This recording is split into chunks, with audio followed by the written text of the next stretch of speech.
पोलिसांना शिवीगाळ करून पोलीस चौकीच्या दिशेने दगडफेक करत सदोष मनुष्यवधाचा प्रयत्न केल्याप्रकरणी 2 जणांना गुन्हे शाखा युनिट 2च्या पथकाने अटक केली आहे.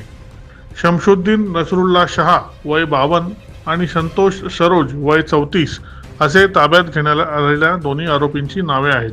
याबाबत पोलिसांनी दिलेली अधिक माहिती अशी की दिनांक 1 फेब्रुवारी रोजी दुपारी 4 वाजेच्या सुमारास एक्सलो पॉइंट पोलीस चौकीत दैनंदिन काम सुरू असताना अचानक चौकीच्या समोरील खिडकीची काच फुटल्याचा आवाज पोलीस हवालदार काळे यांना आला. त्याचबरोबर 3 दगड पोलीस चौकीत येऊन पडले होते. फिर्यादी पोलीस हवालदार काका काळे यांनी पाहिले असता 2 अज्ञात इसम पोलीस चौकीच्या दिशेने दगडफेक करीत होते. त्यांनी पोलिसांना शिवीगाळ करून ते फिर्यादीच्या दिशेने दगडफेक करून त्यांनी सदोष मनुष्यवधाचा प्रयत्न केला. या प्रकरणी अंबड पोलीस ठाण्यात गुन्हा दाखल करण्यात आला होता. घटनेची माहिती मिळताच गुन्हे शाखा युनिट 2च्या पथकातील कर्मचाऱ्यांनी घटनास्थळी भेट देऊन सीसीटीव्ही फुटेजची पाहणी केली. या सीसीटीव्ही फुटेजमध्ये 2 इसम पोलीस चौकीवर दगडफेक करून पळताना दिसून आले.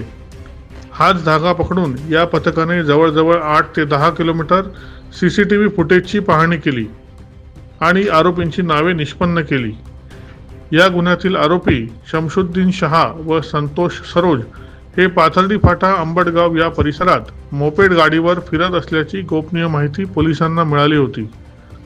त्यानुसार सहाय्यक पोलीस निरीक्षक हेमंत तोडकर यांनी सापळा रचून पाथर्डी फाटा ते अंबडगाव दरम्यान सिडको हॉस्पिटलच्या पुढे दोन्ही आरोपींना ताब्यात घेतले. त्यांची विचारपूस केली असता त्यांनी या गुन्ह्याची कबुली दिल्याने त्यांच्या ताब्यातील 60,000 रुपये किमतीची होंडा ॲक्टिवा दुचाकी जप्त करण्यात आली.